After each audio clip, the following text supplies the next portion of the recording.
ऋषभ देव जी की भक्ति दिन दिन बढ़ने लगी।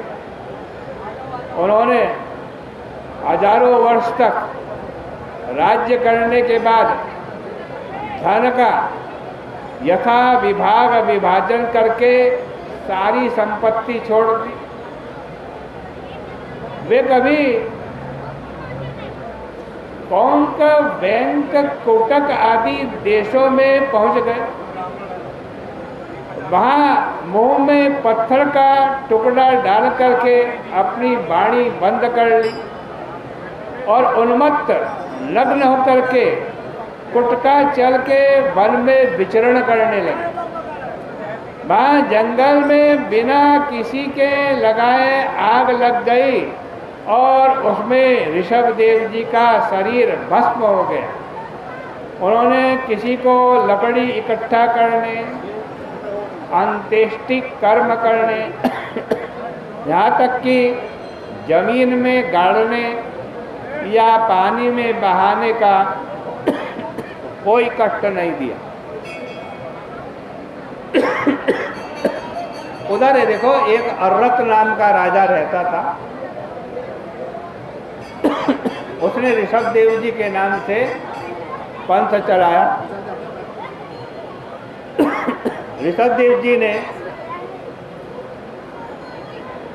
स्वयं कोई पंथ नहीं चलाया, दूसरे लोग उन्हीं के नाम से उनको मानते हैं। ऋषभ देव जी का अवतार रजोगुणी लोगों को मोक्ष मार्ग की शिक्षा देने के लिए था। सारी सप्तद्वीपवती पृथ्वी में उनके यश का गान किया गया। लोग कहते हैं देखो प्रियव्रत का वंश कितना उत्तम है, जिसमें ऋषभ देव जी ने अवतार लिया। भला किसी योगी में ऐसा सामर्थ्य है कि वह ऋषभ देव जी के मार्ग पर मन से भी चल सके।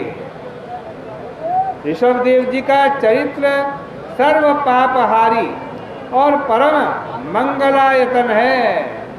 इसका जो श्रवण करता है उसकी भगवान वासुदेव में भक्ति उत्पन्न हो जाती है। बड़े बड़े महापुरुष लोग भगवान की भक्ति चाहते रहते हैं और इसी में परमानंद का आस्वादन करते हैं।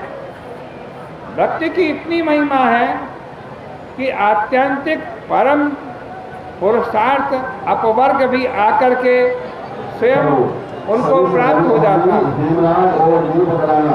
मोक्ष भक्त के आगे हाथ जोड़ करके कहता है महात्मा जी मुझे स्वीकार कर लो, परंतु वो नोवात्रियन्ते भगवदीयत्वे नैव परिसमाप्त सर्वथा, मोक्ष का आदर नहीं करते।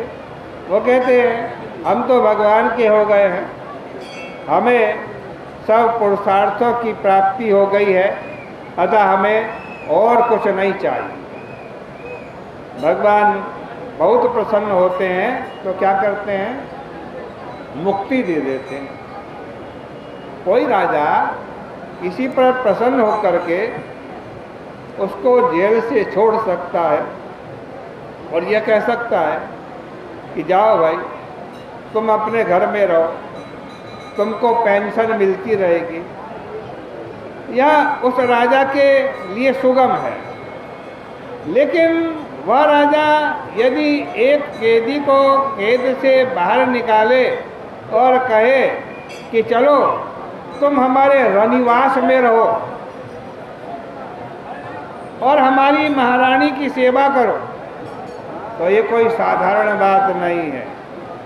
आप स्वयं देखो, जेल से छोड़ देना, मुक्ति दे देना कठिन है कि स्वरूपानंद का आस्वादन करा देना कठिन है कि अपने रनिवास में जाकर उसको अपनी खास सेवा में रख लेना कठिन है। मतलब यह है कि भगवान मुक्ति तो बहुत जल्दी दे देते हैं, लेकिन भक्ति योग सबको नहीं देते। अंत में सुखदेव जी महाराज ऋषभदेव जी को नमस्कार करके उनका यह चरित्र पूर्ण करते हैं। कल से भरत जी का चरित्र प्रारंभ होगा, जिनके नाम से इस देश का नाम भरत खंड पड़ा। उन भरत जी का चरित्र कल से बतलाएंगे।